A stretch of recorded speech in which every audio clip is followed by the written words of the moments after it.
Okay, we're keeping the momentum going, and we're going right into chapter 2, where we talk about the Réti Gambit. Again, the Réti Gambit is knight to f3, d5, and c4. This is also known as the Réti opening. Knight to f3 alone is not the Réti opening. Again, the Réti opening is a type of gambit, and it is known as the Réti Gambit. This first scenario of chapter 2, we're going to just come up with a quick line as to what happens when your opponent accepts the gambit. It's pretty much winning for white if they take. But I tried to come up with a scenario that's closest to the Réti spirit. The thing is a lot of the main lines that the computer recommends doesn't have the fianchetto thing going on, so I tried to come up with the best line I could with the fianchetto. D takes c4, queen to a4 check, knight to d7. I'll just turn that up. E4, just struck at the center. Knight to f6. We take with the queen for now, because the best move according to the engine is to take with the bishop, but that defeats the whole spirit of the Barcza system, which the Réti is supposed to be part of. So to maintain this Barcza structure, we're going to play this main line, which we first take with the queen, e6, knight to c3. We just prepare this pawn push, bishop d6, g3. We just fianchetto first, just fianchetto first, castles. Oh wait, whoa, we play d4 right away actually, and then he takes d4, queen takes d4, bishop c5, queen d1, bishop b4. Just ignore that, just castle. Bishop takes c3, b takes c3. Just let the trade happen. Knight takes c4, and then from there, what you could be doing is probably rook e1, and then what can you do? Knight df6, sure. Just to defend that. This matchup is pretty even if you play this variation of the Réti Gambit. So I'm going to give you the actual main line now, which is you already saw it in one of the other videos, but I'll go over it briefly. D5, C4, again, the Réti Gambit. The main line is for your opponent to play the advanced variation. Against this, you strike at the flank, and your opponent's best line is to protect that pawn, gambiting this pawn.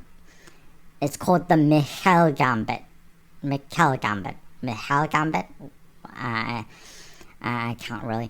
But, so it looks like a reversed Benko, but our best line, we're not going to take. We just push here instead. And this will give us the reversed Blumenfeld Gambit. And this is the most ideal main line. What happens from here is you take, he takes and you take here. He takes and you offer up another pawn and he takes. And then you probably take back with, well, what, the knight or the bishop? Do you take with the knight? You take back with the knight or the bishop? Here, we take back with the bishop. And his best tries to develop the knight. This is the most natural looking move. And then again the best line for you would be to just your knight c3, yeah. the best line for you from here is to just push here, and then just, you basically sacrificed 3 pawns. Oh, 2 pawns. 3 pawns. You basically sacrificed 3 pawns in exchange for early center control. And then bishop g7, what do you have next? Like, well, you have bishop e2 in this case. Castles, castles. And then the game just goes on pretty normal from here. Yeah, just the plans play themselves. So those are the two main lines that you could be playing.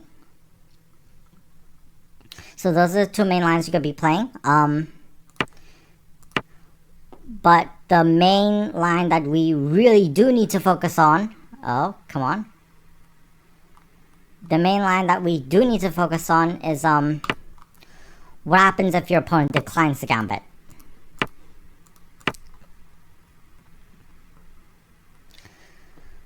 Queen's Gambit Declined is pretty much forced. It's the only way to save the game. And normally I don't approve of the Queen's Gambit Declined, but in this case it's pretty much forced. You can't play anything else. So that's what you're just going to have to do. And from there, you can go about playing this in 2 ways. One way you can go about playing this is to fianchetto, and then here we'll say like this, and then castles, castles, and then it transposes into the Catalan like this. That will be covered in chapter 3. Another way this can continue is probably something along the lines of this. Yeah, book move. And your opponent can go in a variety of different ways. The first line we're going to cover is the Ragozin Defence. Why the Ragozin Defence? That is because you're going to learn how to play this in chapter 7. Yeah, foreshadowing right there. Against this, you have bishop g5. Yeah. a6. Takes. And then you have queen to a4 check to win that bishop back. And then he has to block with knight to c6, and then you... yeah, just... e3. Castles. Yeah, bishop e2.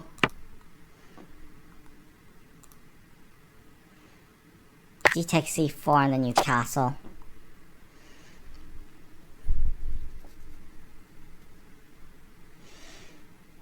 And pretty standard stuff. It's pretty even for both sides. Just brace yourself for a little bit of a positional game. But that is another way you could be facing the Réti Gambit Declined.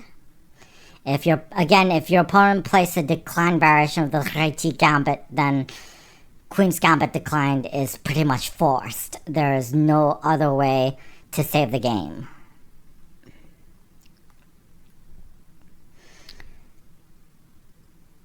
Against this, another way your opponent could be playing is like what, bishop e7?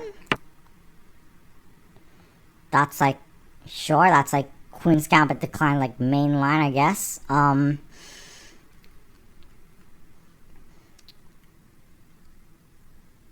Against this, I against this, I would try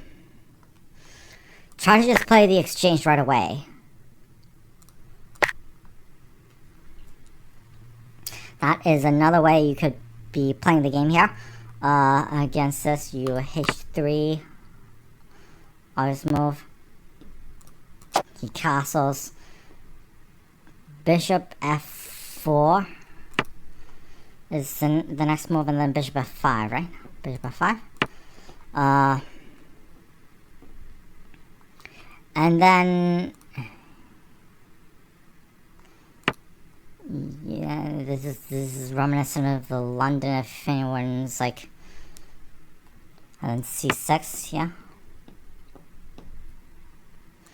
And then you get aggressive on the king side like this, and then bishop g6 is the next move.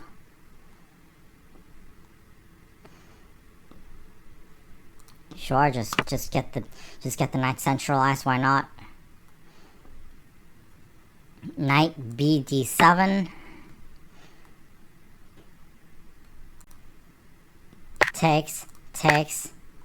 Oh, they want f takes g6. Okay. Takes.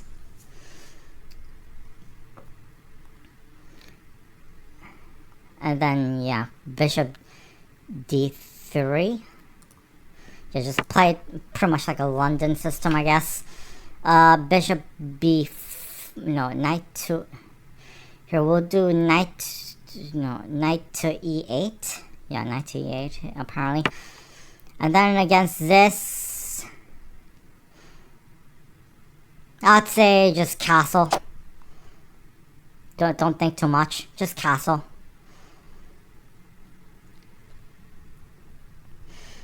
And then bishop d6. What's bishop d6? Oh, what do I do? Bishop d6. D6. Oh, yeah, here we go. And then you have a pretty even game. Again, you'll have to like try to maneuver with the bishops pretty well. I could have sworn I saw some kind of Greek gift somewhere over here. So if you like playing Queen's Gambit, that's one hell of a way to play it. I tried to make this line as aggressive as possible because nobody likes having to play positionally, but you will end up having to play some. You will end up having to do some positional play in this one. Yeah. There's not much else to cover. I mean, if we need to cover anything else, I'll cover it in chapter 7. Actually, I'm going to do one thing real quick here. Yeah, is this the one? Yeah, this is another main line that you may want to this is another main line that you may want to bear in mind. Knight to f3, d5. Again, c4, e6, and then your opponent declines the gambit, and then your opponent declines the Réti Gambit, so Queen's Gambit declined is pretty much forced. And then d4, knight to f6, bishop g5. That's another way to play this aggressively. Very much in the style of one of the variations of the Blumenfeld counter gambit, which you're going to learn in chapter 5. Against this, your opponent will just try to unpin. Knight to c3. Again, just regular Queen's Gambit decline stuff, and then you bait them into taking the pawn. It's a deferred. His best line is to just take and make this a deferred Queen's Gambit. And if he doesn't, then you, I mean, if he doesn't, then you can just play e3, just and just tuck your bishop in here and then just castle. But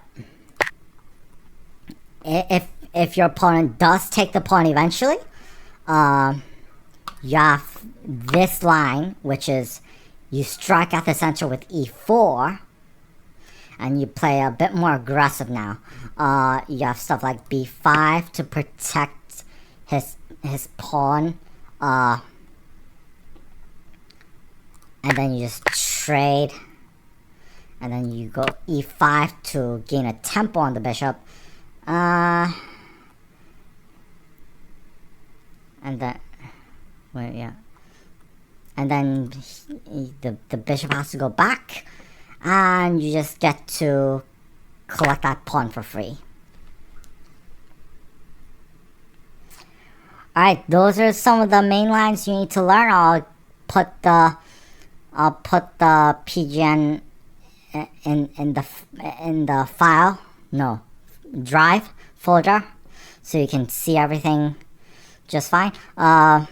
They're in the form of text files, but you just have to copy that and paste that onto Lichess analysis board, and you'll get all the moves.